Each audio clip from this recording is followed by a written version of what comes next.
Hello and welcome to radiant academy. मैं अमूल छेपे आप सभी का स्वागत करता हूं रेडिएंट एकेडमी के इस नए एडिटोरियल एनालिसिस में। हम एक मिशन मोड में काम कर रहे हैं वोकैबुलरी बिल्ड करने के लिए। तो पहले 10 वर्ड्स को देखेंगे, फिर एक क्लोज टेस्ट है आपके लिए जिसके आंसर आपको कमेंट बॉक्स में देने हैं मतलब देने हैं, राइट। और उसके बाद फिर जो एक एडिटोरियल आएगा उस पर हम चर्चा करेंगे और बाद में फिर उसके बेसिस पे जो क्वेश्चंस है उसके भी आंसर देने हैं, ठीक। तो let us start with the class today. आज हमारे पास पहला वर्ड कौन सा है?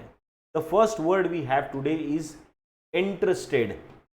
इंटरेस्टेड ये वर्ड है। हाँ देखो, इंटरेस्टेड में आपको ट्रस्ट दिखेगा, ट्रस्ट। ट्रस्ट यानी विश्वास, बराबर।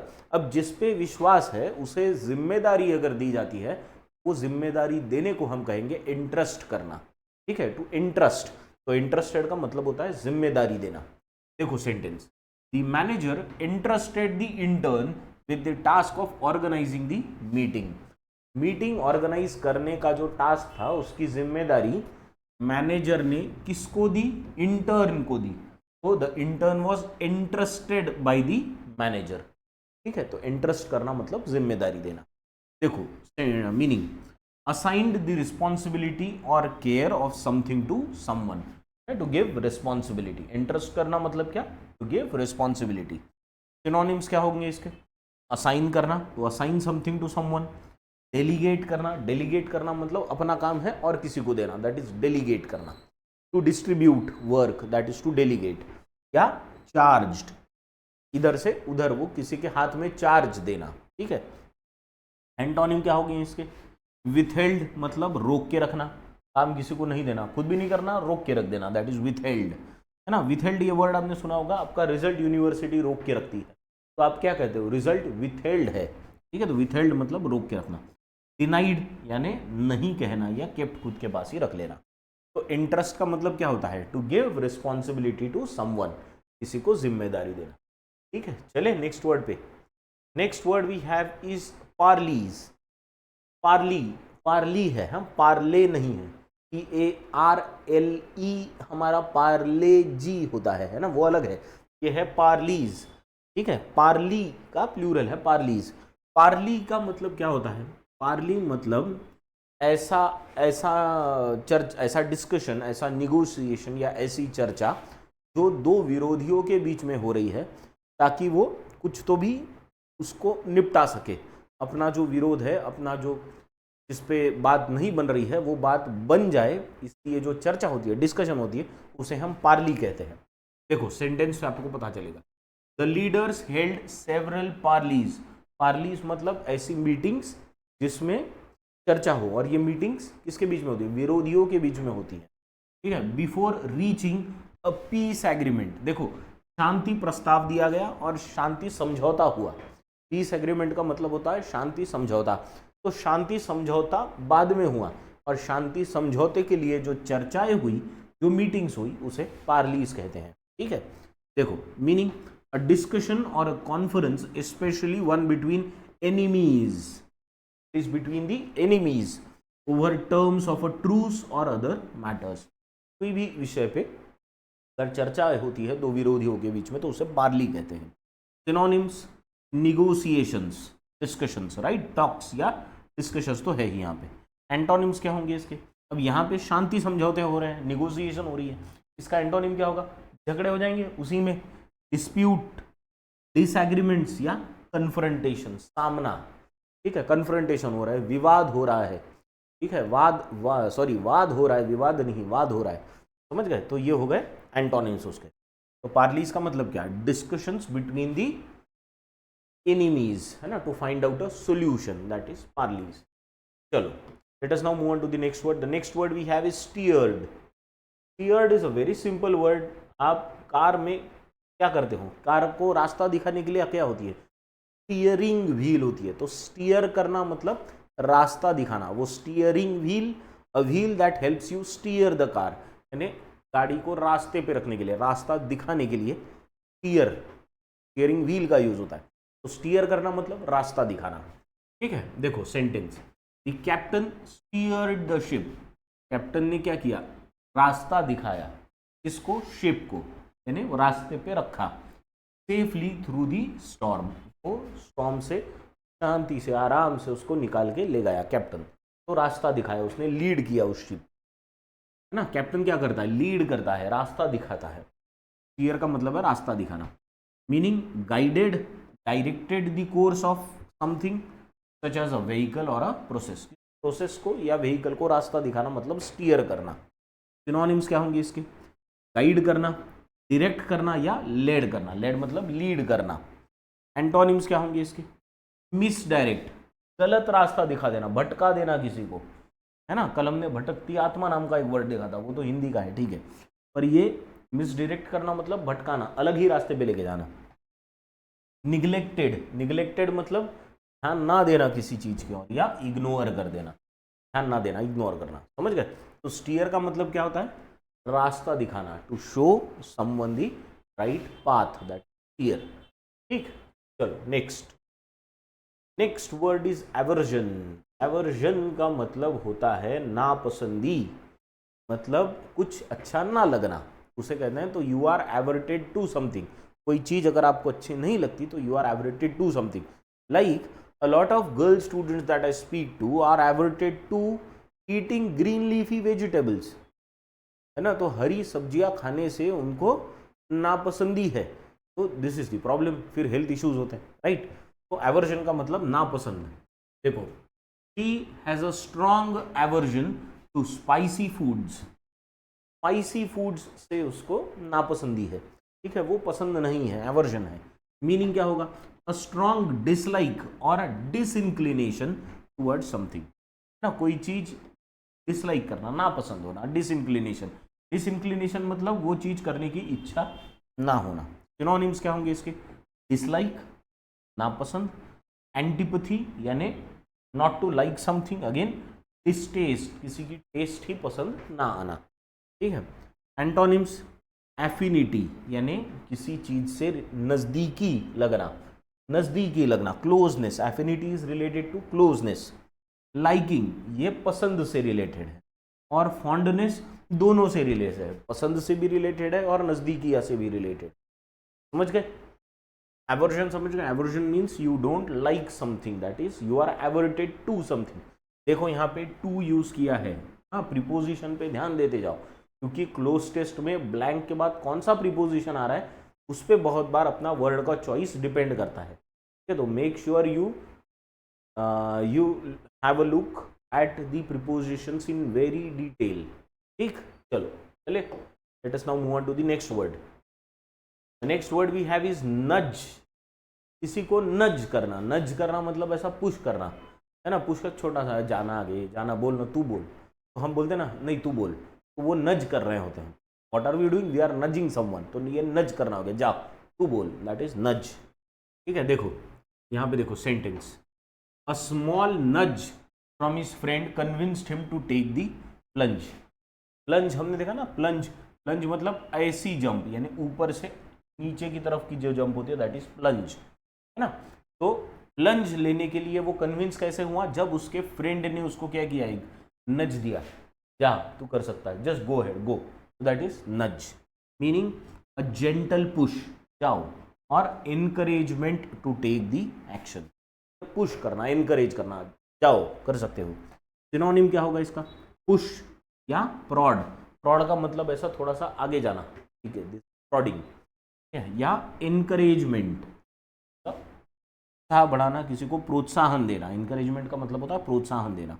एंटोनिम क्या होंगे इसके, डिस्करेजमेंट, यानी जितना उत्साह था, उमंग थी, वो सारी निकाल के रख दी, हवा निकाल के रख दी, डिस्करेजमेंट। हिंड्रेंस, हिंड्रेंस यानी बाधा, ठीक है। डेटरेंट, डेटरेंट का मतलब है ऐसी चीज जो आपको कुछ करने से रोके, दैट इज डेटरेंट, ठीक। समझ गए वर्ड, कौन सा वर्ड है, नज। नज का मतलब क्या है, किसी को पुश करना, जाओ कर सकते हो, just go ahead, do it, करके तो देखो, दैट इज नज, ठीक है। चलो, तो ये फिजिकल भी हो सकता है पुश, या फिर बाय वर्ड्स भी हो सकता है। Next word we have is feasibility. Feasibility का मतलब होता है कोई चीज आप कर सकते हो कि नहीं कर सकते हो, ये चेक करना, है ना। जैसे आपको एक नया दुकान डालना है किसी एरिया में, तो उस एरिया में मार्केट है नहीं है, उस एरिया में वो दुकान चलेगी कि नहीं चलेगी, ये प्रैक्टिकली चेक करना, इसको कहते हैं फिजिबिलिटी देखना कि वहाँ दुकान डालना ये फिजिबल है या नहीं है। तो प्रैक्टिकलिटी चेक करना इज कॉल्ड फिजिबिलिटी। देखो sentence, the team studied the feasibility of launching the new product by the year and. इस साल के आखिर में एक नया प्रोडक्ट लॉन्च करना सही रहेगा कि नहीं रहेगा, उसकी फिजिबिलिटी है या नहीं है, ये उन्होंने चेक किया। तो मीनिंग क्या होगा फिजिबिलिटी का? द स्टेट और डिग्री ऑफ बीइंग इजीली और conveniently done, whether it can be done easily और कन्वीनियंटली और not. To check this thing is called to check the feasibility. Synonyms, viability, कि ये लॉन्च करना वायबल है कि नहीं है। वायबल मतलब प्रॉफिट होगा इससे, नहीं होगा, काम चलेगा नहीं चलेगा, ये सारी चेक करना इज कॉल्ड वायबिलिटी। प्रैक्टिकलिटी, कि थेरोटिकली तो सही लग रहा है कि दुकान में इतने लोग आएंगे, इतने पैसा देंगे, इतना प्रॉफिट होगा, ये तो ठीक है, लेकिन प्रैक्टिकली ये सारा होगा कि नहीं होगा, ये चेक करना, ठीक है, दैट इज फिजिबिलिटी या पॉसिबिलिटी चेक करना, ठीक है, भविष्य में होगा कि नहीं होगा। एंटोनिम्स क्या होंगे इसके? इम्प्रैक्टिकलिटी, इम्पॉसिबिलिटी या अनलाइकलीहुड। लाइकलीहुड होने ही वाला है, अनलाइकलीहुड बहुत मुश्किल है कुछ होना, दैट इज अनलाइकलीहुड। ठीक है, समझ गया? फिजिबिलिटी का मतलब समझ गया ना? फिजिबिलिटी यानी to check whether the thing is going to work और नॉट, दैट इज फिजिबिलिटी। ठीक है, चलो next word is amenable. Amenable adjective है जो किसी व्यक्ति के बारे में जनरली बताता है। एमिनेबल का मतलब है वो व्यक्ति की आपसे बनेगी कि नहीं बनेगी, यानी अगर कोई व्यक्ति एमिनेबल है तो उसके साथ आपकी बनती है, वो फ्लेक्सिबल है, वो आपकी सुनता है, आप उसकी सुनते हो, वो भी आपकी सुनता है, आपकी बनती है, तो वो व्यक्ति एमिनेबल है, फ्लेक्सिबल है, सुनता है, एडजस्ट करता है, ऐसे व्यक्ति को कहेंगे हम एमिनेबल। ठीक है, देखो सेंटेंस को, the committee was amenable. Committee कैसी थी? एमिनेबल थी। एमिनेबल मतलब सुनने वाली थी, एडजस्ट करने वाली थी, फ्लेक्सिबल थी। To the changing schedule to accommodate everyone. सबका शेड्यूल अलग अलग था, पर सबको अकोमोडेट करने के लिए वो उतनी फ्लेक्सिबल थी। हाँ ठीक है, आपके हिसाब से भी करेंगे, आपके भी हिसाब से करेंगे, एमिनेबल। सब बढ़िया, सब चंगासी वाले एमिनेबल होते हैं। ठीक है, मीनिंग क्या होगा इसका? देखो meaning, open and responsive to suggestions, easily persuaded और कंट्रोल्ड। ऐसे लोग जिनको कंट्रोल किया जा सकता है, परसुएड किया जा सकता है, या जो सुनते हैं, दे आर एमिनेबल। आप उनसे बात करो, वो आपकी सुन लेंगे, आपको समझेंगे, आपके हिसाब से काम करेंगे, फ्लेक्सिबल होंगे ज़्यादा, उन्हें आप एमिनेबल कहेंगे। तो ये लोग कैसे होते हैं? एग्रीएबल, कंप्लायंट होते हैं कि उनको कुछ बोलो वो कंप्लाई करेंगे, they will listen, they will do as they are told, and they are very cooperative, वो साथ मिलके काम कर सकते हैं। एंटोनिम, कैसे लोग होंगे? हीट, नहीं बोल दिया नहीं, वो आपने बोला उसका उल्टा ही करेंगे, सुनने वाले नहीं, अनकोऑपरेटिव होते हैं वो। रेजिस्टेंट होते हैं या अनविलिंग। रेजिस्टेंट का मतलब आप उनको बोलो कुछ करने को, बोलेंगे नहीं नहीं करता मैं, जाओ, दैट इज रेजिस्टेंट। नहीं बोलने वाले। या रेजिस्टेंस, किसी काम को रोक, आप करने की कोशिश कर रहे हो, वो उसके रोकने की कोशिश कर रहे हो। रेजिस्ट करना मतलब रोकना। ठीक है, तो जो चीज़ें होने से रोकते हैं उन्हें रेजिस्टेंस कहते हैं। ठीक है, अनविलिंग मतलब, विलिंग मतलब करने की इच्छा, अनविलिंग मतलब जिसकी करने की इच्छा ही नहीं होती। अब जिसकी करने की इच्छा नहीं है, किसी के साथ नहीं बनेगी, ठीक है, तो वो अनविलिंग हो गया। समझे? तो एमिनेबल मतलब क्या? एमिनेबल मतलब आपकी जिससे बनती हो, ऐसा व्यक्ति जिससे सबकी बनती हो generally, because they are good, they listen to everyone, they are accommodative, they are flexible, and they are cooperative. Next word we have is nitty gritty. Nitty gritty, किसी चीज की निटी ग्रिटी समझना मतलब उस चीज की बेसिक इंपॉर्टेंट फाउंडेशन वाली चीजें, जो इसेंशियल इंपॉर्टेंट चीजें हैं, उसे समझना। तो निटी ग्रिटी का मतलब होता है something which is basic, foundational या important. Basic, foundational, important, essential, ये सारे वर्ड उससे रिलेटेड है। They got down to the nitty gritty of the project. वो कहाँ पहुंचे? प्रोजेक्ट के निटी ग्रिटी पे। निटी ग्रिटी पे मतलब बेसिक्स पे, फाउंडेशन पे, इंपॉर्टेंट चीजों पे पहुंचे। Focusing on the details that mattered the most, है ना, ऐसी डिटेल्स पे पहुंचे वो जी हाँ जो मैटर करती थी। ठीक है, तो they went back to the drawing board, ऐसे कहेंगे हम फिर। द मोस्ट इंपॉर्टेंट एस्पेक्ट्स और practical details of a subject और अ सिचुएशन। सबसे इंपॉर्टेंट चीजें किसी भी प्रोजेक्ट की, they are called nitty gritty. ठीक है, देखो सिनोनिम्स, इसेंशियल्स, फंडामेंटल्स, है ना, फंडामेंटल्स यानी फाउंडेशनल चीजें, details, they are called nitty gritty. Antonym क्या होगा? जेनरलिटीज, जेनरलिटीज मतलब ऊपर ऊपर की चीजें, है ना, जनरल चीजें, बहुत ऐसा स्पेसिफिक नहीं होती, जनरल। ओवरव्यू, ऊपरी ऊपरी तौर पे। सुपरफिशियलिटी, अगेन ऊपरी तौर पे देख लेना, बहुत ज्यादा डिटेल्स में ना जाना किसी चीज, समझ गए? तो ये सुपरफिशियल हो गया। सुपरफिशियल का एंटोनिम क्या होता है? निटी-ग्रिटी, यानी fundamentals, basics, important, essentials. Clear? चले नेक्स्ट वर्ड पे। Now next word we have spectre. का प्रोनाउंसिएशन है स्पेक्टर। ठीक है, स्पेक्टर का मतलब होता है होस्ट या भूत, या ऐसा कोई ऐसी कोई घटना जो आपको पता है भविष्य में होगी और उससे आप डरे हुए हो, है ना। अब वो एक्चुअली भूत नहीं होता, लेकिन ऐसी घटना जिससे आप भविष्य में डरते हो, अभी डर गए हो, भविष्य में वो होगी, इसलिए दैट इज कॉल्ड स्पेक्टर। ठीक है, देखो, द स्पेक्टर ऑफ फेलियर, यानी फेलियर का भूत, फेल होने का डर ना, उसका भूत। Haunted him as the deadline approached. Haunted मतलब डरा के रखा था, ने उसको डरा के रखा था, उस डर ने उसको जकड़ के रखा था। इस डर ने, फेल होने के डर ने जकड़ के रखा था, समझ गए? तो डर किसका होता है? भूत का होता है, घोस्ट का होता है, तो उसे कहेंगे हम स्पेक्टर। तो वो भूत जो होगा, प्रैक्टिकली भूत नहीं, लेकिन ऐसी चीज जिससे आप, जो भविष्य में होगी, उससे आप अभी डरे हो, that is called spectre. A ghost और something widely feared as a possible unpleasant और डेंजरस ऑकरेंस। ऐसी कोई भी चीज जिससे आप डरे हुए हो भविष्य में होने वाली, या सीधा सीधा भूत, उसे कहेंगे स्पेक्टर। सिनोनिम क्या होगा इसका? घोस्ट या फैंटम। फैंटम ये भूत के लिए यूज होता है। क्या? अपैरिशन। अपैरिशन का मतलब भी होता है घोस्ट, या ऐसी अनप्लीजेंट चीज जो, जिससे आप अभी डरे हो, दैट इज अपैरिशन। एंटोनिम्स क्या होंगे इसके? ये तो सारे इमेजिनरी है ना, ghost, apparition, phantom, these are all imaginary. तो इसका एंटोनिम क्या होगा? रियलिटी, सत्यता, जहाँ कुछ नहीं है। बीइंग, बीइंग मतलब अभी होना या अस्तित्व, एंटिटी, कोई चीज, वस्तु जिसका अस्तित्व है, वो एंटिटी हो गई। ये सारे, ये सारे इमेजिनरी हो गए, नॉन एग्जिस्टेंशियल हो गई। ठीक है, क्लियर? स्पेक्टर, स्पेक्टर मतलब क्या? भूत, भूत।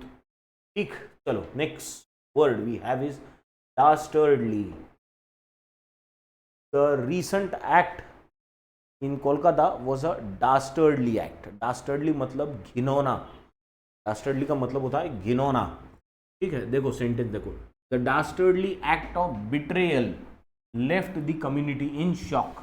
पूरी कम्युनिटी को जो वो डास्टर्डली एक्ट ऑफ बिट्रेयल हुआ, बिट्रेयल का मतलब होता है धोखा देना ना, तो धोखा दिया गया, वो एक्ट को क्या, कैसा कहेगा, कैसा एक्ट था वो? घिनौना एक्ट था, धोखा देना बोले तो it was a dastardly act. Meaning wicked या क्रूएल, विकेड है या क्रूएल है, घिनौना है, तकलीफ देने वाला है। सिनोनिम विलेनियस, विकेड या हीनियस। तीनों का मतलब गंदा, घिनौना, क्रूएल, है ना, क्रूर, क्रूर भी है वो और वो घिनौना भी है, दोनों। एंटोनिम्स नोबल, अच्छा, ऑनरेबल या वर्चुअस। वर्चुअस का मतलब होता है राइटस, सभ्य, जिसको सही चीजें पसंद हो, जिसको न्याय पसंद हो, दैट इज वर्चुअस। रिलीजियस जो व्यक्ति हो, दैट इज वर्चुअस। ठीक, क्लियर? तो ये जो सारे हमने वर्ड्स देखे, इसके बेसिस पे अब आपके लिए ये क्लोज टेस्ट है। यवतमाल के नवरात्र फेस्टिवल पे क्लोज टेस्ट लिखी है आपके लिए। तो इन 10 के 10 वर्ड्स के ऑप्शंस आपको नीचे दिए हैं, ये स्क्रीनशॉट निकाल लो क्लोज टेस्ट का, इसको आपको अटेम्प्ट करना है और आंसर्स कमेंट बॉक्स में देने हैं। कर लिया स्क्रीनशॉट? डन। चलो let us now move on to the editorial. आज का जो एडिटोरियल है वो है enhancing oversight on the GST council meet and issues. GST council की जो मीट होने वाली है उस पे ये एडिटोरियल है। तो first go through it, then we will discuss it. पढ़ो इसको।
चलो पढ़ लिया।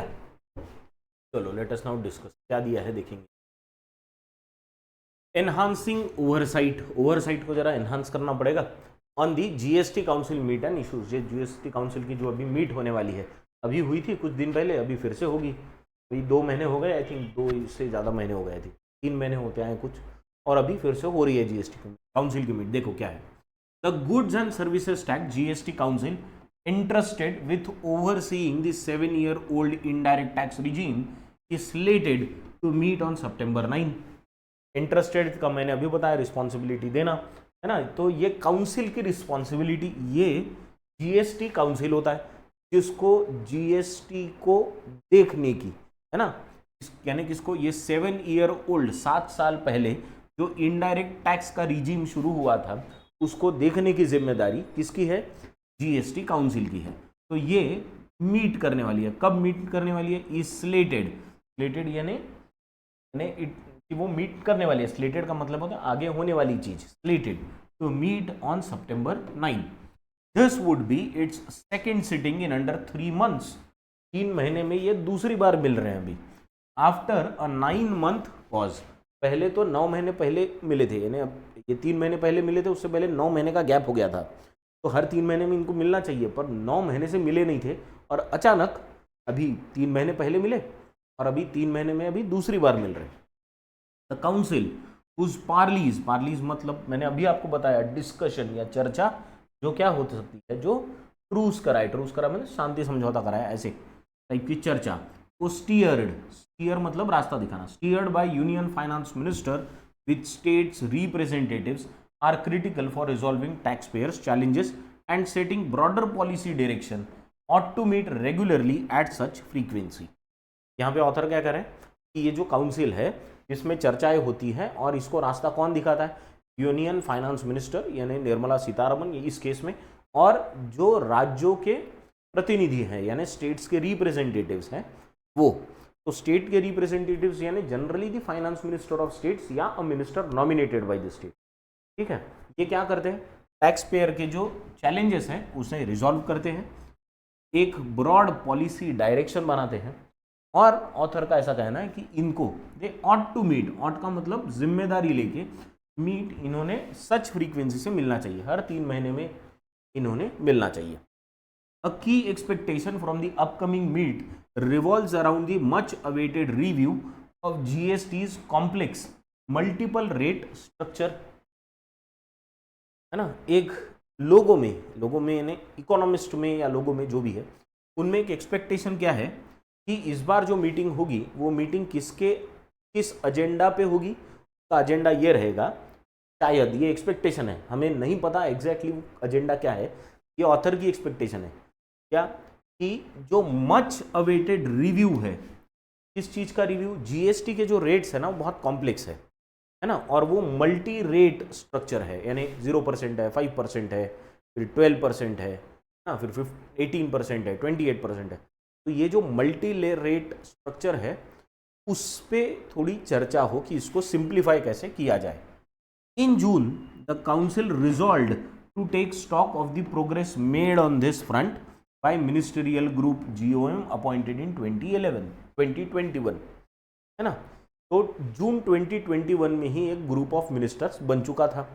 इनका अभी तक ये कहाँ तक पहुँचे हैं, इसका क्या लेंगे, इसका एक स्टॉक लेंगे, resolve to take stock, resolve to take stock मतलब इसका अभ्यास करेंगे, इसको देखेंगे कि ये जो ग्रुप ऑफ मिनिस्टर्स है, जो कमेटी बनाई थी, इसको क्या किया जा सकता है, वो उनका काम कहाँ तक पहुँचा है ये देखेंगे इस बार। ऐसा उन्होंने पिछली मीटिंग में कहा था, इस बार हम लोग इसको देखेंगे, पता नहीं क्या होगा। And deliberate on the path forward, deliberate का मतलब होता है चर्चा करेंगे कि आगे का रास्ता क्या होगा।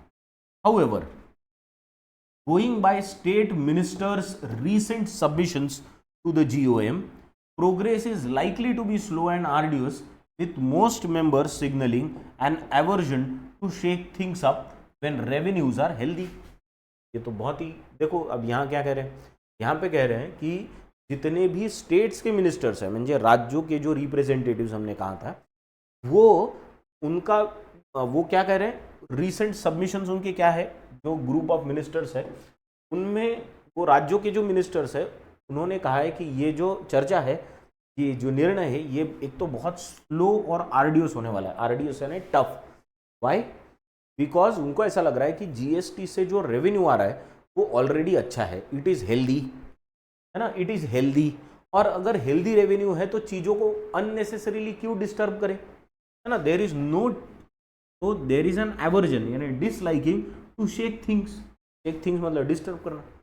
क्यों डिस्टर्ब करे भाई, है ना। जब रेवेन्यू अच्छा आ रहा है तो इन चीज़ों को डिस्टर्ब करने में मतलब नहीं बनता, ऐसे राज्यों का मिनिस्टर्स का कहना है। और अननेसेसरीली फिर हमारे ऑथर जैसे कुछ विद्वान हैं जो इस चीज़ को बार बार ये करें कि नहीं ये मल्टी लेयर्ड है, कॉम्प्लेक्स है, ये है वो है, इनका अपना चल रहा है अलग से। राज्यों के मिनिस्टर खुद नहीं चाहते चीज़ों को डिस्टर्ब करना, भी इनकी ही एक्सपेक्टेशन है। Ideally the council should at least set a timeline for concluding the group's deliberations and nudge it to come up with a couple of alternatives for the revamped rate structure if consensus is difficult to attain। तो यहाँ पे author कह रहे लेकिन फिर भी इन्होंने एक टाइम लिमिट देनी चाहिए कि ये टाइम लिमिट देंगे और आप टाइम लिमिट में वो अपनी डेलिब्रेशंस खत्म करें। डेलिब्रेशंस है ना यहाँ कहीं तो भी कहा गया, हाँ, ग्रुप्स डेलिब्रेशंस उनको खत्म करें या उनको खत्म करने को बोले, उनको एक टाइम लिमिट दे कि ये इतना इतना टाइम है भाई, देखो 2024 के एंड तक या 2025 के मिड तक आपकी चर्चाएं खत्म कर लो। और उनको थोड़ा सा पुश करे कि देखो अगर आप वो पूरा उसको सिंप्लीफाई नहीं भी कर सकते होंगे तो भी इसके लिए आप अल्टरनेटिव्स लेके आओ। अरे भाई, अब ये ऑथर कह रहे हैं लेकिन फिर भी मुझे ऐसा लगता है कि पहले ही ये क्या कम कॉम्प्लेक्स है, अल्टरनेटिव देंगे तो और कॉम्प्लेक्स हो जाता है। अब ये सिस्टम में चले कि वो सिस्टम में चले, है ना, क्यों अननेसेसरीली, पता नहीं किस पर क्यों चर्चा करनी है ज़्यादा। ठीक है, सिंप्लीफाई हो रहा होगा तो अच्छा है। तो अल्टरनेटिव्स देने की और ऑथर ने उनसे रिक्वेस्ट की है अगर कंसेंसस नहीं बन पा रहा है तो। कंसेंसस का मतलब होता है एक मत, ठीक है। तो अगर एक मत नहीं बन पा रहा है तो भाई एटलीस्ट क्या कर दो, अल्टरनेटिव दे दो। अरे भाई और अल्टरनेटिव देके क्यों कचरा कर रहे हो दिमाग का। ठीक है, चलो, now you have the second part, read it, go through it, then will discuss it.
ठीक, चलो डन। हाँ, क्या दिया है अभी इस पार्ट में? These could then be deliberated over by the council, possibly with some public feedback incorporated। यानी जो वो GOM है, उस GOM को जो समय दिया है वो टाइम लिमिट में अपनी चर्चाएं खत्म करे, उनको थोड़ा पुश करे। एक बार उनके सजेशंस आ गए कि उन सजेशंस को फिर चर्चा करेगी। कौन चर्चा करेगी? अब फिर काउंसिल चर्चा करेगी उस पर, ठीक है, और फिर लोगों से, पब्लिक से भी फीडबैक लिए जाएंगे। Beyond the broader revamp, the council could also be briefed this time on the feasibility of reviewing the 18% GST levy on individual goods and services such as health insurance and life cover that have attracted attention recently within and outside parliament। ठीक है, ये पहले तो एक बात तो ये हो गई कि कॉम्प्लेक्स रेट पे चर्चा करनी है। दूसरा, बियॉन्ड द ब्रॉडर रिवैम्प, यानी ये ब्रॉड रिवैम्प था। रिवैम्प का मतलब होता है चेंज, है ना, चेंज करना। The council also brief this time on the feasibility of reviewing 18% GST, specially 18% का जो जीएसटी इंडिविजुअल की गुड्स और सर्विसेज पे लग रहा है, उस पर भी फिर से चर्चा करने की जरूरत है ना। जैसे किस पे लगता है? जैसे हेल्थ इंश्योरेंस और लाइफ कवर पे लगता है, जिसमें जो चर्चा का विषय था पिछले कुछ दिनों में, जिसे सरकार में मंत्री रहे नितिन गडकरी, इन्होंने भी खुद उठाया था कि 18% का लाइफ कवर का जीएसटी वो कम किया जाना चाहिए। ये उनके तरफ से एक रिक्वेस्ट थी और ये पार्लियामेंट में भी इस पर चर्चा हुई और पार्लियामेंट के बाहर भी, सरकार में भी और सरकार की बाहर से भी चर्चा हुई। These have been assessed by officials in the past too without resulting in any change in the stance। लेकिन इस पे पहले भी चर्चा हो चुकी है ऑफिशियल्स द्वारा। However, there has been no change in the stance। Change in the stance का मतलब क्या होता है? चेंज इन दी स्टांस मतलब अपने रुख में कोई उन्होंने बदलाव नहीं किया था। इनका रुख साफ है कि इसको नहीं चेंज करना है। ठीक, चलो सेकेंड पार्ट, इसके नीचे के पार्ट में क्या दिया है? The inclusion of items such as electricity, petroleum and alcohol in the GST net, something that industry and economists have been advocating for years, may be even more tricky। और मुश्किल चीज कौन सी हो सकती? ये तो 18% जीएसटी वाला विषय तो अलग है।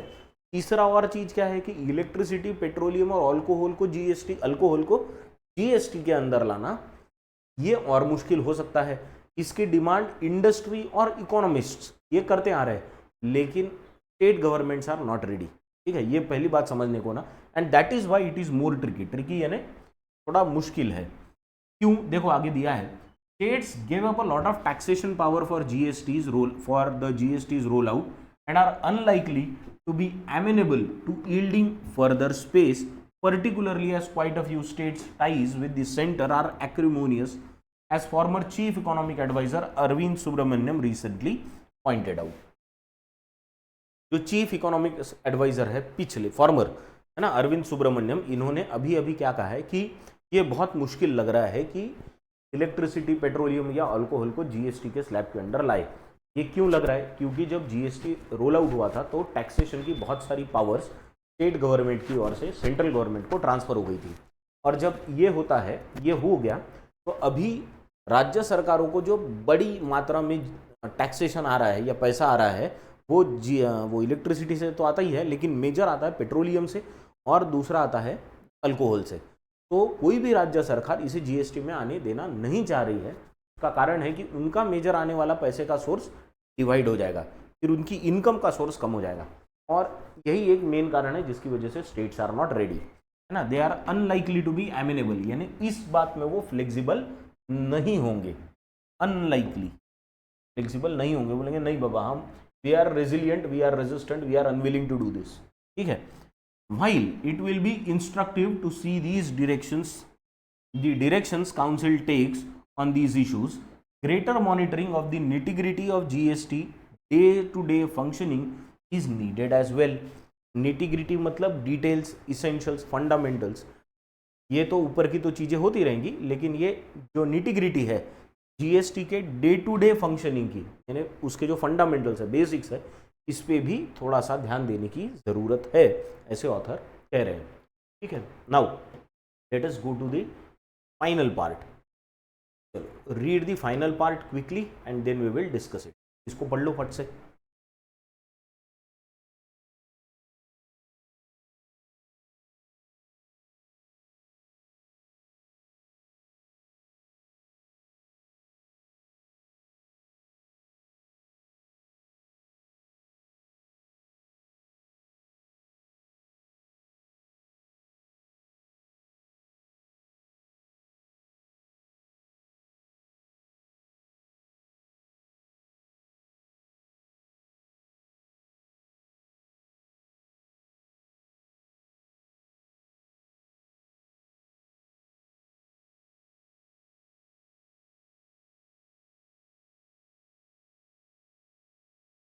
चलो पढ़ लिया, गुड। क्या दिया है लास्ट पार्ट में?